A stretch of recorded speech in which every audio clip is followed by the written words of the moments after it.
সবাই ভালো থাকবেন। প্রথম বছরে 50,000 বেকারের চাকরি এবং প্রতি বছর কেউ মনে করেন যে আমরা যারা ডিএফপি আমাদের সমস্যা নিয়ে আমরা লড়ছি, আমরা এমন কোনো দাবি এমন কোনো কথা বলি না যে সমস্যা শুধুমাত্র ডিএফপির সমস্যা।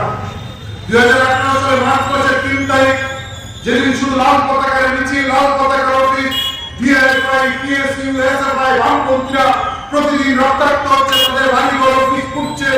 দূর থেকে কেউ সেদিন মনে করেছিলেন যে 25 বছর পর বামফ্রন্ট সরকার করেছে বলে লাল পতাকার অফিস পুড়িয়ে দেবেন, ডিএফ করতে দেবেন না, সাদা পতাকার মিছিল দেখে আক্রমণ করবেন। আর এটা থেকে কেউ দূর থেকে আসছিলেন। সেদিন আমরা বলেছিলাম যা শুরু হয়েছে লাল পতাকা দিয়ে, বামপন্থীদের দিয়ে, তা কিন্তু বামপন্থীদের দিয়ে শেষ হবে না, তা সব মানুষকে দিয়ে শেষ হবে। বামফ্রন্ট সরকার যখন ছিল স্বপ্ন দেখানো হয়েছিল বছরে 50,000, বিজেপি নেতৃত্বে সরকার তৈরি করো, বছরে 50,000 চাকরি হবে। সেদিন বামফ্রন্ট সরকার ছিল প্রতিদিন গড়ে 11 জনের বাড়িতে হলুদ খামে বরাবর। মানুষ সন্তুষ্ট হয়নি, আরো চাকরি হবে।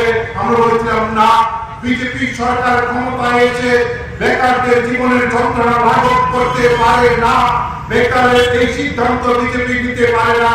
মানুষ সেই সময় বিশ্বাস করেননি। সরকার এসছেন, আক্রমণ আজকে 8 বছর বিজেপি সরকার। আক্রমণ কোন জায়গায় আপনারা দেখেছেন?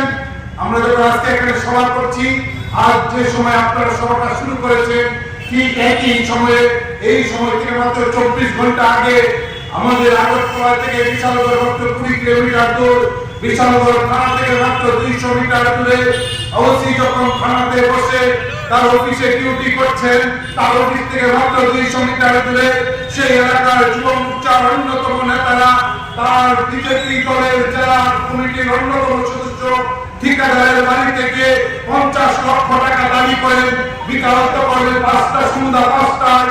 আর টাকা যখন দেয়নি, তার 12 ঘন্টা মাত্র অতিক্রান্ত হওয়ার আগে ভোর 4টায় তার বাড়িতে গিয়ে 4 রাউন্ড গুলি ছুড়ে কেন সে টাকা দিল না? আক্রমণটা আজ থেকে 8 বছর আগে শুরু হয়েছিল। ভয় party office, Bishalgarh party office, Chandpur party office. আক্রমণটা শুরু হয়েছিল বামপন্থী নেতা, কর্মী, সমর্থক, দরদির উপর দিয়ে। আজ সেখানে থেমে আছে। আমরা বলছি না, আজ সব মানুষ আক্রান্ত। আমাদের স্কুলগুলোতে শিক্ষক নেই, তারা পড়ছেন স্কুলে। বিজেপি, কংগ্রেস, সিপিএম, তৃণমূল যারা পার্টি করে না, সব বাড়ির শিশুরা সরকারি স্কুলে দিচ্ছে, যাচ্ছেন, স্কুলের মধ্যে শিক্ষক নেই। তারা ক্ষতিগ্রস্ত হচ্ছেন গোটা রাজ্যের সব অংশের মানুষ। শক্তি যার বিরুদ্ধে দাঁড়িয়ে ভারতের গণতান্ত্রিক অভ্যুত্থানের জন্য